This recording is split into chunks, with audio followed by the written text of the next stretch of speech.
Hey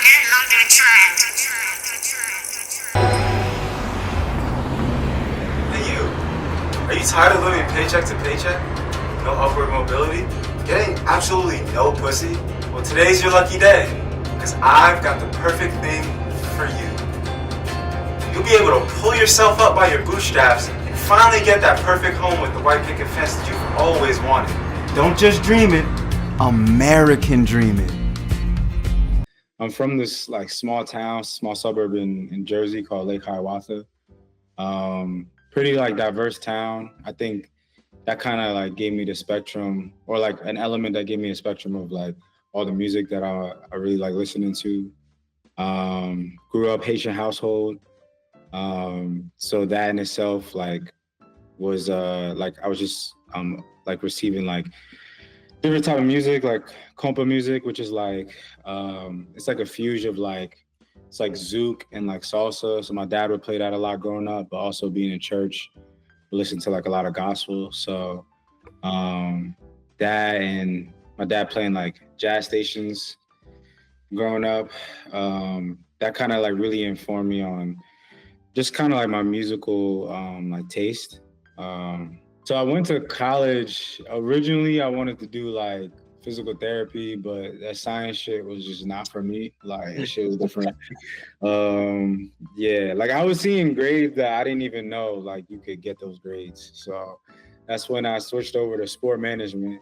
Like it was cool. Like I still interested in sports as like a general interest, but as like I grew into like finding out about myself, the ways I want to express myself, I realized at a certain point like art was just what I like wanted to do in my life. So yeah, like growing up, I was interested in different things like drawing, music, but nothing was like really like a passion, or it didn't become a passion for me until like I got to really college. And that's when like I think just like my artistic interest really opened up, meeting different people that were also in that realm of like wanting to delve into art, but we're still kind of timid because like their upbringing kind of didn't allow that really. So yeah, once I got to college, met with my homie Drew, who goes by like Flair.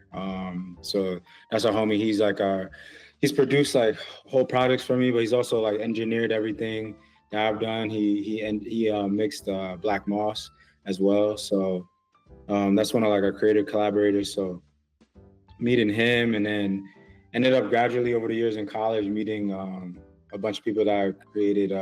We had a creative collective called Bloody Rose, and like it was just a bunch of us that were making music, that were into design, 3D animation, photography, different forms of media, production, songwriting, things like that. So we created a collective, and then we were in like Jersey City for a little bit. And we had like a whole house out there where it's just like this like creative incubator, that like we all kind of use that as a start, like a platform to like really understanding ourselves as artists. Obviously, like making, product and different like pieces of art, but also just understanding like what we wanted to do for us, like what we want, how we want to find ourselves through it.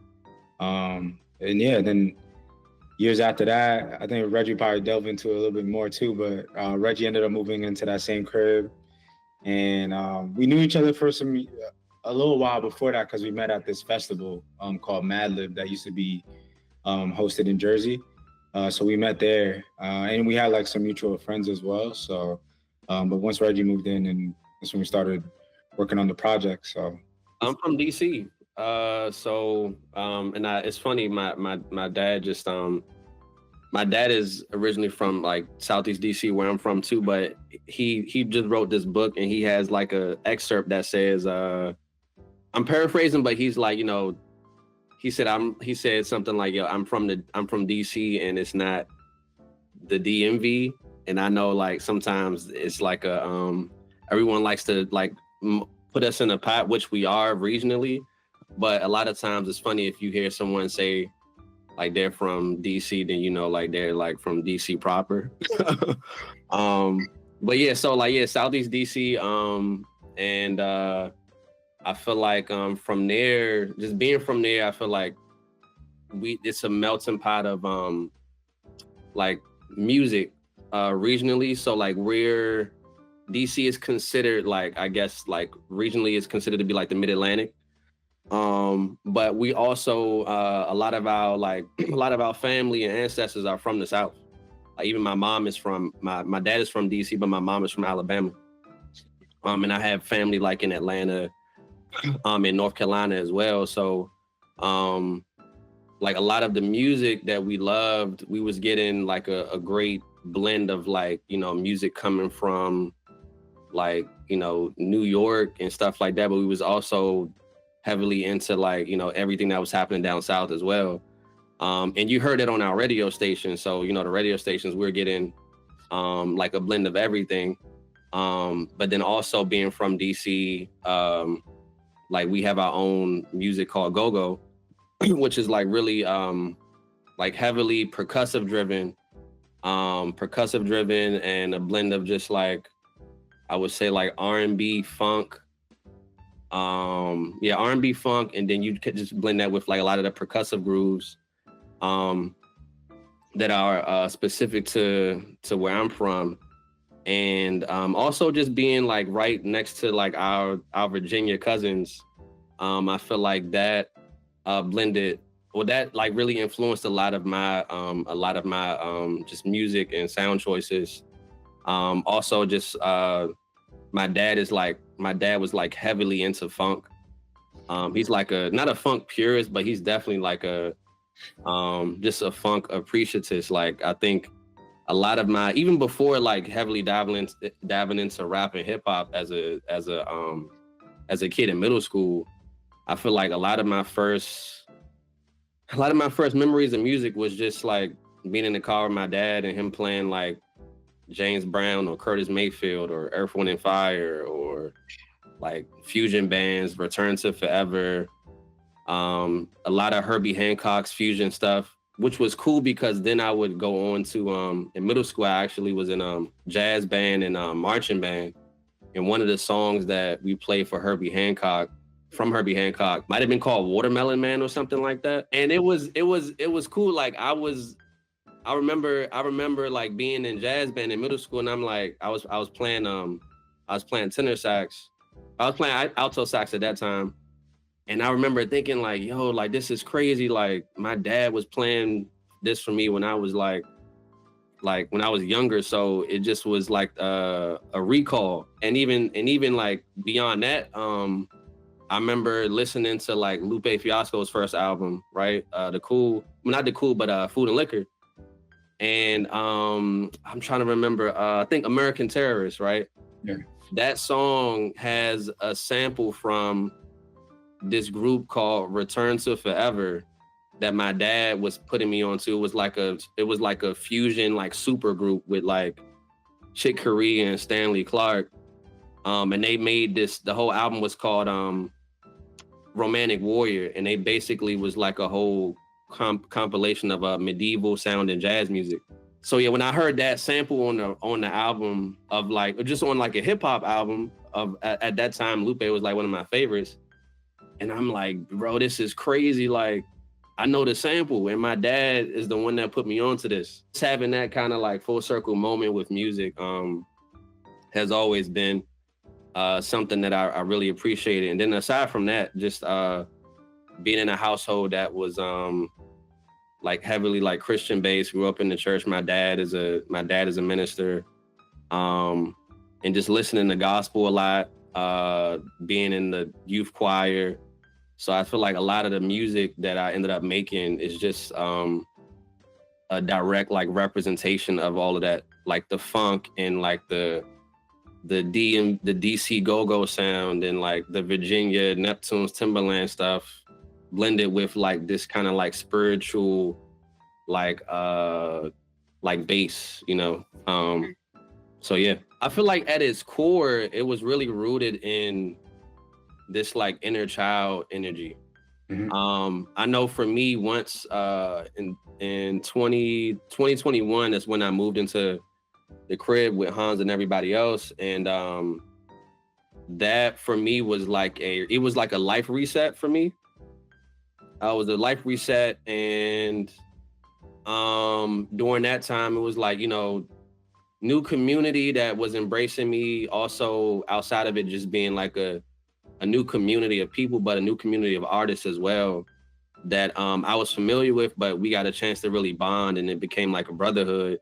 And in that like in the process of that, every time I would like reflect on a lot of the conversations that we had, it felt like I felt like in like another lifetime we probably would have all went to like, you know, the same creative, like the same like performing arts high school or some shit like that. all in theater or all in band or creative writing or something, and we would have been all sitting at the same like lunch table or something like that, you know, making music as kids. And so this was like this was just like almost like an iteration of that in this timeline. And a lot of the conversations that me and Hans had surrounding the project, it really stemmed around like you know, not having a certain like sense of reality, and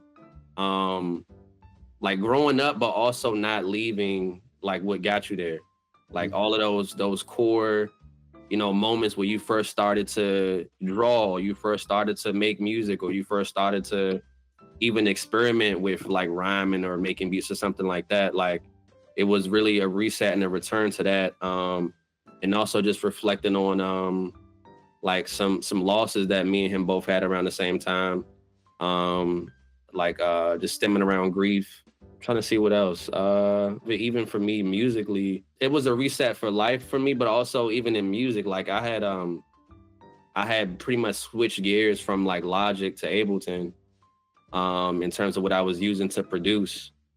And Drew was actually like homie Flair was actually like a pivotal in that, because once I moved in, he was like, yo, like a lot of things that you do in Logic, like you could probably go crazy in Ableton. And then once I just kind of like opened myself up to that, I never forget, I always like that first year I moved into the crib and I was working in Ableton, it reminded me of when I first started learning how to make beats. Like it was really like, oh man, this is a new world. I can do this, I can do that. But now I have like a decade's worth of like practice. Like I put in 10,000 hours, but now I can apply that to like a new approach. So so I just was able to pull from so many different areas, really honing in on those concepts and ideals that were based around the project. Once I got with Hans, we were really able to like mold the sound, so that it was almost like essentially the score to what our life was at that time. Like being in that crib was really special because at any point you really could have just a crazy spiritual conversation where like just a what's up could just turn into a 4-hour convo. And that's what it felt like at the beginning, even like before we started making the project, because like at that time, to what Reggie said, we were both dealing with loss of like two people, to the same thing of like gun violence, and two people that like weren't, you know, like they were like around our age, you know what I'm saying? So I think a lot of that, I know like even for me personally, it made me think a lot about like fate. And I think fate, like that being tied to just certain people living longer, certain people being able to flesh out the things that they always wanted to be. And I think that's what kind of even got us to that root of like the inner child. And that just became the nucleus for everything, from like what we spoke about to how we wanted to approach everything. And I honestly, I think just like the general like way of life at that time, like it was like, you know, being in that crib, like you gotta, and embarking on just the artist journey overall, you had to maintain that, like that spirit. Ivan Jasper, he's a barber, creative. He's part of that, like that school of Ye, where it's like, it was like Ye, Virgil, Taz Arnold, Don C. He had an interview where he said like he was reflecting on like everything that group in culmination made. He said they created the lifetime childhood. Some of the illest shit, because like you get older and you get more practical, and you start to lose like the essence of that inner child and how it should be a guiding force. So just bringing it back to like how we approach life and the tape as well. Even from me and Reggie putting our sounds together, like Reggie created such a soundscape for me to really find out new levels of my artistry, and like to the point where like the first record I was just like having crazy writer's block. The first record we made for it was Intermission, was the intro. And I was just getting writer's block because I think I was just trying to approach it in the same way. And like even now, like reflecting on it, I think I was trying to make something instead of allowing myself to immerse myself in like what Reggie presented me with, and to be like, all right, like how do I get lost in this? And I remember just us talking about like punk and at that time, and I was just like, yeah, it's not really something that like I really like delved into. I think I knew like alternative and things like that, but so at that time I just put on an album from the punk group called Death. It's all black punk group, and they're actually like credited with like creating punk. So I remember just going to the grocery store and just playing the album. I'm just hearing how like vocally they're performing on everything, how they're expressing themselves in different ways, in different pockets. So that just kind of opened me up at that time, and actually like hearing that, it helped me like get over like my writer's block. I think that in itself is just tied to inner child because it's like discovery and like curiosity and like just not trying to make something, but like, yo, just try to like live something, be something, and it'll come to you. And even to that point of like around the conversations we had around about like what me and Reggie listened to growing up. And like me and Reggie always bond over like the fact that we was fucking with like Lupe, like when we was kids. Like that was just like there was like a time in my life I'm like, bro, this is like the greatest rapper ever. Like I felt like I was listening to someone that like knew what I was thinking about as a kid. Like certain thoughts where you're just like, I don't know who else is like really thinking about these things. And then Lupe is able to put these thoughts into like a form of music, a form of sound. And then that was around the time like Reggie was like, yeah, like, did you know like he had like a band and shit? I'm like, bro, I didn't know that shit. And it was he put me onto Japanese cartoon, and I was like, bro, like this is insane. So it just like, again, the whole process just felt like some inner child shit. Even to things we was talking about as far as like art direction and just being really fun, being really warm. Like as much as people think like punk is this like, it's like this anti thing, it's this subculture. And I feel like people alluded to like black and like grayscale and all these things, but it's like there's colorfulness in it too. Like even going back to the group Death, like they have albums where some of the records are meditative records, where they're just like chords. They're like these just warm sounds. And even that kind of further opened me up to like, yeah, I think there's still like area for that. There's still area for these very musical, like just inviting sounds as opposed to like just purely anti. I think like with Black Moss, like the essence of like that sound of Black Moss, but also on the tape, I think we did a great job of meshing that in with like just everything we were inspired by as kids. There's some clips I think on, and I don't know if it's on the YouTube, but I know it's probably on our IG pages, but we did like a retreat to work on a project.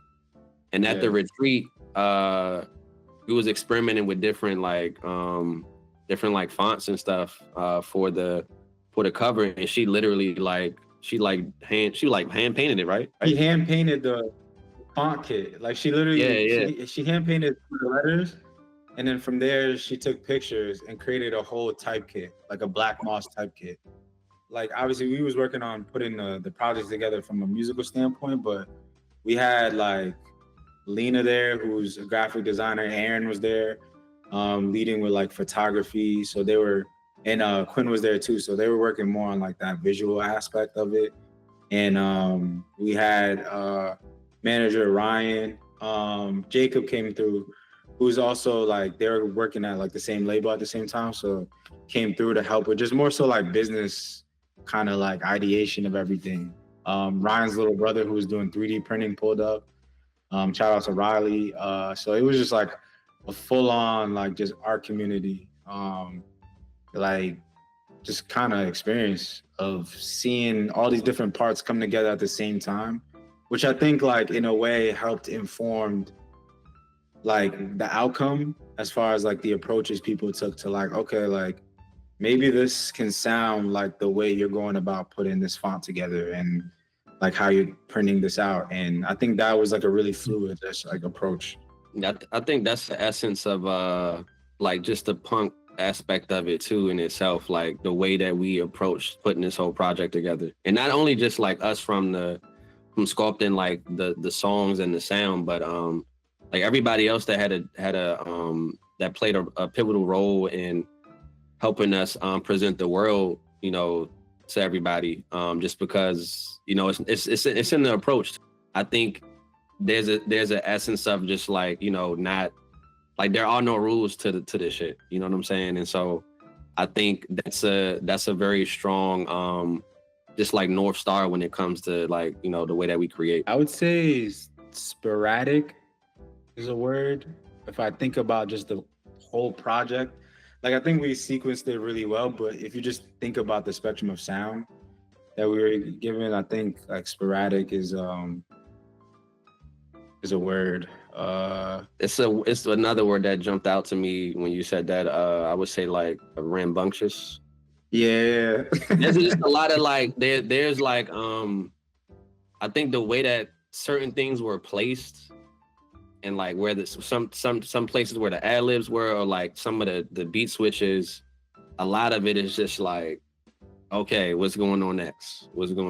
Like, what's happening? Oh shit, this happened. And then like, so I think there's a lot of just like this kind of like, just like rambunctious energy. I would say as a whole though too, if I was just to sum up 3 words, I would say something like almost like an inner child like soundtrack. Project scores, just different segments of like time within your life, teenager to college, or like even for me at that time, 20 going into 21, I was like on the verge of like turning 30, which it almost was like it was just a reset of like, okay, I've had a decade in my 20s, and now that like I'm almost 30, I'm like, oh, I know exactly how I think I want this project to sound. I know exactly what to do. And if I don't know how to do it, I know how to like just allow myself to be in the space to be like led by, you know, something beyond me to be like, okay, like go here. I was gonna make a note on that, my bad. Like to what you just explained too, I think that's like how you process your relationship with your inner child as you grow up. It's less about being like immature or like waverly, but it's more about like looking at your inner child and kind of just helping it cross the street. And I think that's how like you can continuously process it, because that like in a way like that's how you're able to reflect on just like who you are, like how, you know, like your like teenage self or just like any form of yourself isn't isolated to that one time, right? And like, and even who you are now, you definitely can you can assess yourself and then reference moments of your past like to that. So I think that's like a big component in the relationship to the inner child, to like what Reggie said. Like it is colorful, but I guess like I don't know, they're just like these electric hues of like all these colors. Like I feel like there's like hot pinks and just like we was talking about this because we went on a hike. This was like last summer, and I remember we was just like we were just talking about like the next project and how we're like referencing like color palettes and stuff, and like we was on the hike, like it was just like doing like shrooms and just just kind of figure out like just life and stuff, and like we were just like, bro, like I see these colors and I think this is like the next thing, and we were just like on the same page as that. So I think kind of just going back to colors, I'm forgetting the word for it, but there is like a relationship between like colors and sound. Like is that the like the synesthesia? Synesthesia. So like I think that's like a big part of like if you can even just see your sounds in certain colors, I think it helps you figure out a world in a sense. So that's a crazy segue because in terms of influences, I didn't mention this earlier, but one of my I don't know. So I'm like an avid like like Star Trek, NERD, Neptune's head, right? But I don't, and it depends on who you ask, right? So like Seeing Sounds is NERD's that's their third album, right?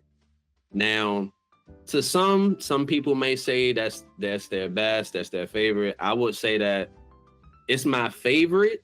I don't think it's their best, but it's my favorite. It's my favorite because NERD was doing they were doing like a whole bunch of interviews where they were actually talking about how like, this whole album that we did was inspired by synesthesia.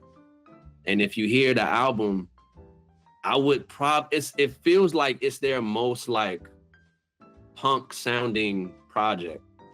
They have a lot of, it's like colors everywhere, but it's like just crazy kind of like rhythms and cadences. And then Pharrell ends up doing like a singing bridge. Bro, I was just like moshing out, and now you got me kind of like in the clouds. And I think, and just like to blend those worlds is something that I've always admired about the Neptunes, and even on like on our song Star Child, we had Billy Blunt who actually played guitar and bass on certain songs throughout the project. I actually had him reference Sooner or Later. I had him reference Sooner or Later on NERD's Seeing Sounds album. And there's a crazy guitar solo at the end of that song. And I always wanted to just make something that was like reminiscent of that feeling. Cause they just like, he's singing on there, but then like he's literally singing the outro bridge refrain like over, or the guitar at a certain point just overtakes his bridge, but it's still kind of like it's continuous. But they just kind of like let the guitars go and just he's like killing it, and you just kind of like you're like ascended, into the air.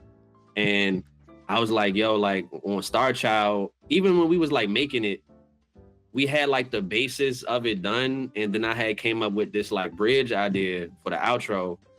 And I was like, yo, like at this point, like we just gonna like, I'm gonna just like, yo, just you can just kind of go crazy. When I was giving the notes to Billy, I was like, yo, just go crazy right here. And so that was like a really that was just like a defining moment for me as not so much as yes, as a producer, but just as a lover of music, bro. Like I'm like, yo, I made something that made me feel like how like these artists and producers that I looked up to, how like they made me feel. And who knows what type of like effect that's going to have on, kids that I teach, or even just whoever else is listening to be like, yo, like, damn, like, yeah, we got to make something that feels like that, and it just kind of, it's like a continuous cycle. And I think that's like the beauty about music. There's just this forever like, referencing and returning to, and then going from, you know what I mean? Yeah, I feel like there's like a few. I think, damn, it's crazy because like we got like the green bush, and then like it's like there's this like black eye thing, like as our two emojis. But then I think about like I wish you could make like there's like the Insaroma, which is like a West African symbol. And that was something like that we used throughout like the project on different designs. On the back cover, it's like this like faded star that you see. So that might have to be like what we make as like our go-to emoji. So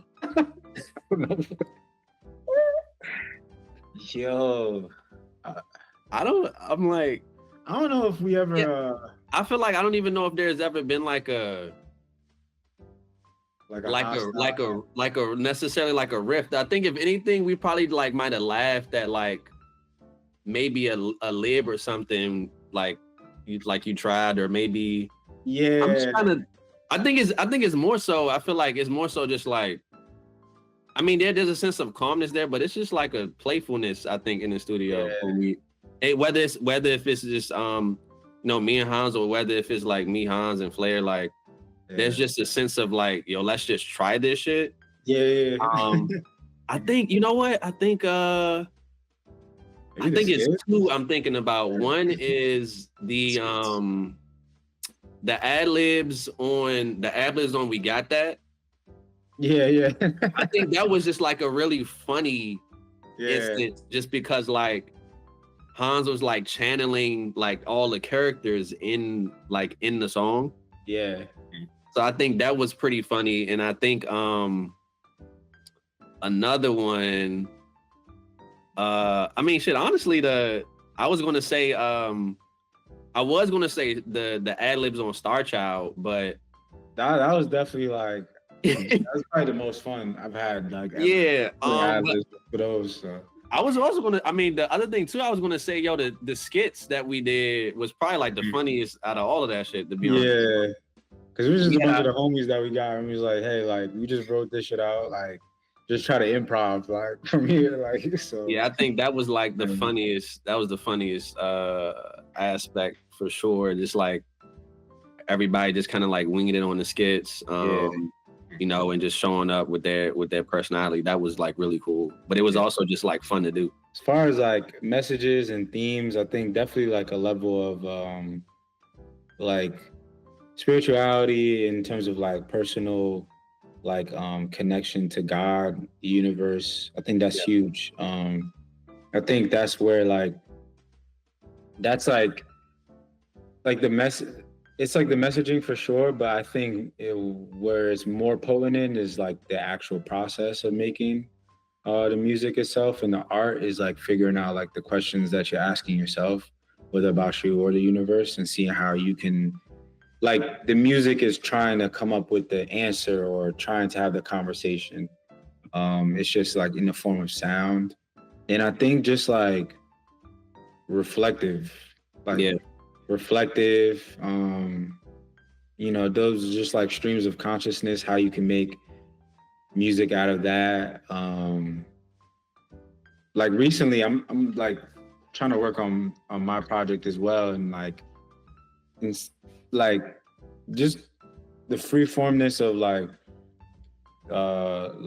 even not something so literal, but just more so like speaking in like mantras and also just like as a whole. Like I just wrote something, I was actually chopping up with Ryan about how like I just wrote something I'm really proud of, because it just felt more like a hymn more than anything else.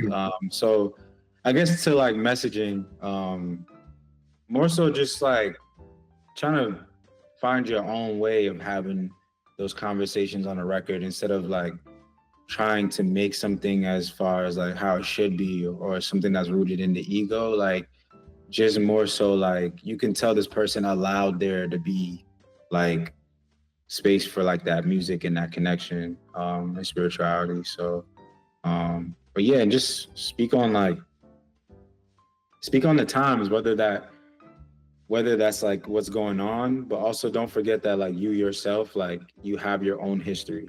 Like, so you need to speak on that in the same way that you would speak about what's going on in the world as well. Cause like, you're not like isolated from that. So I think a lot of it, just even what Hans was saying with the reflection aspect, like one of the things that I really enjoyed about just the process was that it felt like, I think for me, it felt like it was like a healing process as well. Cause even like during this time I was doing like, I think when we like that first year that I think we finished, in the first year I moved in, I was like finishing out like 3 years of therapy.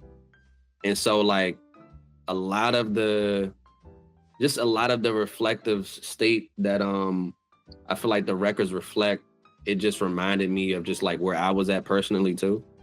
And so during this whole process of, you know, Hans coming up with the song concepts and me like you know, creating a lot of the sonics, I was doing a lot of just like resetting and purging as well. Like I had lost a lot, but also I was accepting of that. And I was also just you know, really present at the moment. So I think also presence is something that should be taken from the project as well, because I believe that I feel like if neither one of us was as reflective as we are, then you know we wouldn't have been able to make something like a Black Moss, like even to, and this is from like a very like small perspective, or whether it was like something grand, even like this, even like being awareness from like the silly from the silly aspects of like, yo, like coming up with the name Black Moss, or like, you know, having the mascot, or like just like not being so aware and present that you're not like throwing away like all your ideas. Mm-hmm. You know what I'm saying? Having the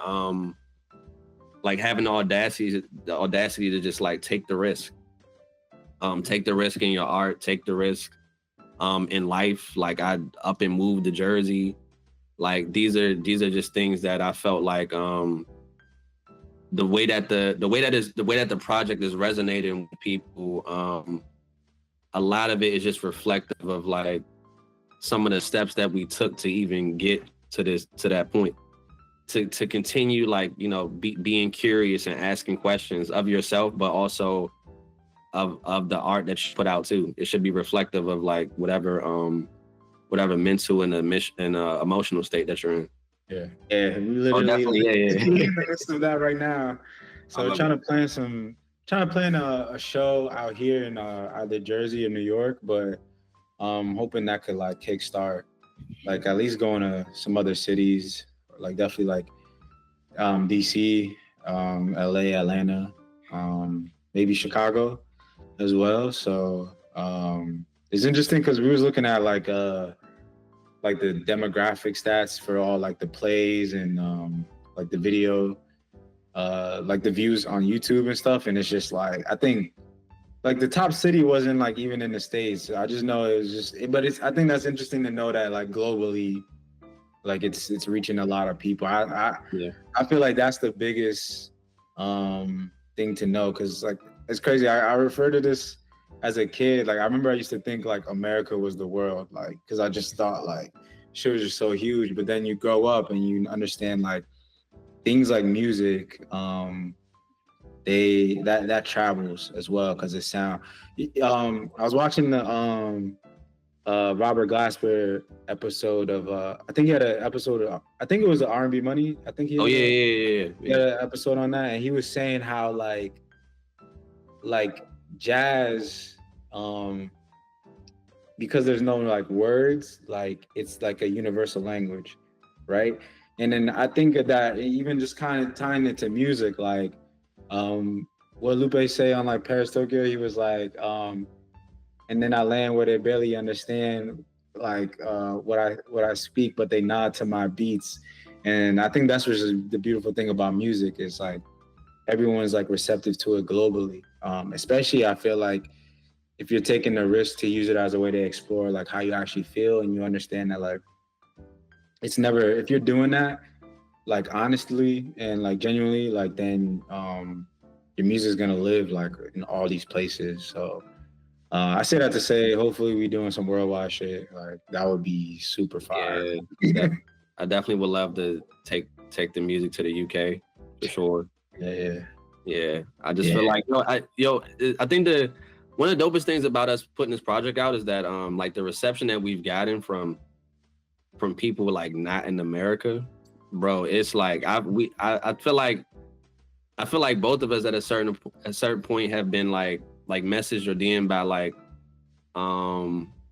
people just across the globe. I literally there's like a young like French producer. He was just asking me about like, you know, the types of like UK based artists and like French based artists that I'm into, and I was throwing some names out there. And he was like, "Oh no, like you typed it." So that was just like a really cool exchange that all happened just from, you know, us putting this project out and it resonating with people like not from here. Upwards all Toronto run. So if you guys are ever in Toronto, That's Yeah, fire. yeah, we definitely gotta come up. Like, Yeah. Definitely a lot more production, cook in different genres, whether that's R&B or alternative or like dance. I'm working on like a lot of different things. I will say one of them being like a dance project that I really want to get off. I remix a lot of stuff. Yeah, I remix a lot of stuff, but I want to just kind of like make a world of dance music that has my sonics, but like bring artists into my world and just see kind of how that would like sound, kind of like reminiscent of like a Neptune's Clones or like a Timbaland Shock Value kind of thing, where he had, you know, it's like this is the sonic kind of like world, but then he had other artists on it, more like a compilation project. And then more DJing for sure too. I've been like really kicking up the DJing so that it can I feel like climb up to where my production is. And I'm excited to just spin like different places and just expose different people to like more like various music. But yeah, like that, and like possibly some scoring and some sync placing and things like that. But yeah. I'm working on a solo project right now. Hopefully it's probably like a few projects worth of music. So I got like my own production on there, which will be like a real kind of debut for that. As far as like really trying to lean into producing, sound making. Gonna have like production on there from like Reggie, Flair, just a bunch of people, different artists from out here, and like other places. But yeah, that's like my main focus right now. I just want to like get into like full, like a fluidity of like expressionism. So even if it's like just like random like records that maybe from this batch of music that I'm making, but maybe not, and just more so just getting into that fluidity of expressionism, because I don't want to get like overly caught up in like the commodification of things, especially right now where I'm like genuinely trying to get better as an artist, and I like want to make better art. I think that's like the most important part of this whole thing to me, is like if I make something, like I'm not really worried about like what it's gonna do number wise or like where it could go. Like I'm more so thinking about like, man, like do I feel good about like what I just made? Is this like an honest reflection of myself? And then also like not so much thinking about like where it can be placed, but more so just like who like listens, who would listen to this. And like even to the commodification thing, like one thing I notice a lot is like people will make albums to like, what's the word? Accommodate, that's the word I'm looking for.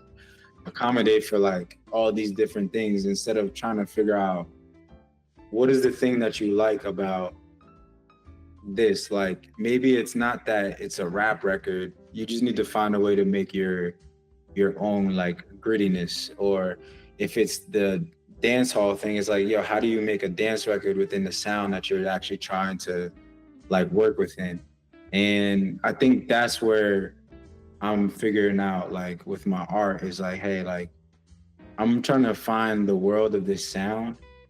I know that there's gonna be like, and even if there's not, but I know that there's a potential for there to be like, there might be a dance record in here, there might be a slow jam in here, there might be a waltz record in here, there might be like a rap record in here. But I just I think me just trying to generally focus on becoming a better artist and then better at expressing myself.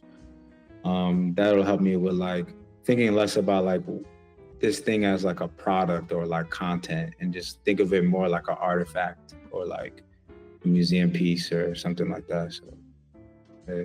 Also, too, real quick, because I know we didn't, neither one of us mention it, but we are we're flirting with the idea of like a Black Moss kind of like remix project.